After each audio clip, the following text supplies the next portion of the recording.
ជាតិនេះយើងមាននិស្ស័យត្រឹមជាសង្សារបំណងយើងគឺចង់រៀបការគឺត្រូវរលា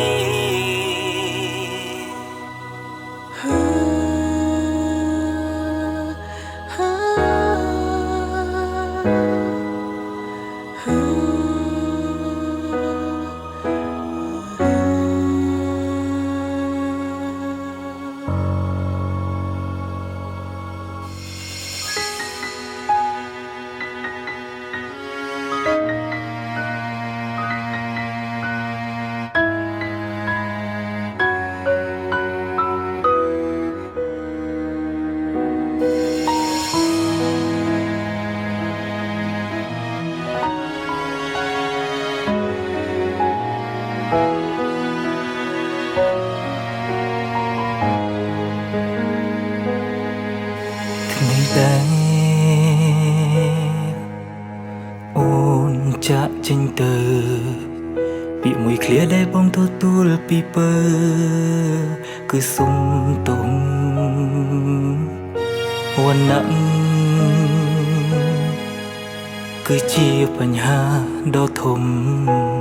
ជារនាងខណ្ឌចែកបងនឹងមុំឲ្យឆ្ងាយគ្នាលើលោកនេះស្នេហ៍ស្មោកមិនចេះតែជួបគ្នាបេះដូងក្រំគ្រាព្រោះវណ្ណៈស្នេហ៍យើងខុសគ្នា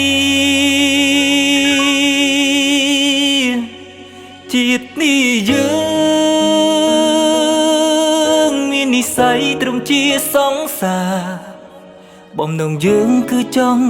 រៀបការគឺត្រូវរលាបងដឹងខ្លួនថាយើងនឹងមានថ្ងៃនេះថ្ងៃដែលគេឆក់យកអូនចេញពីបង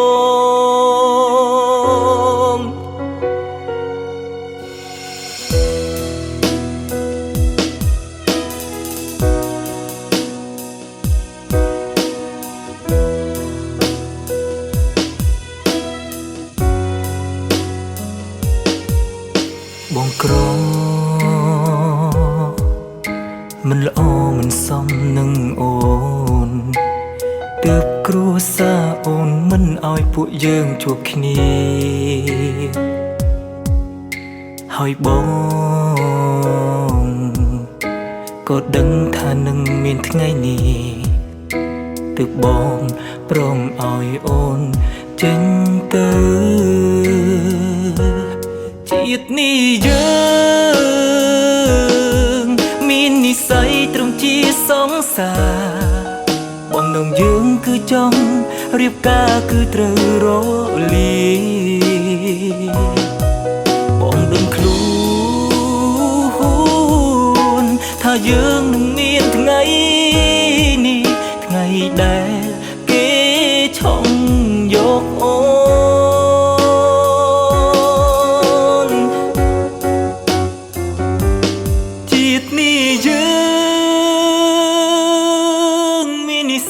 ត្រឹមជាសង្សារ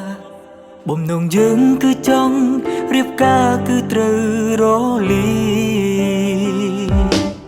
បងដឹងខ្លួ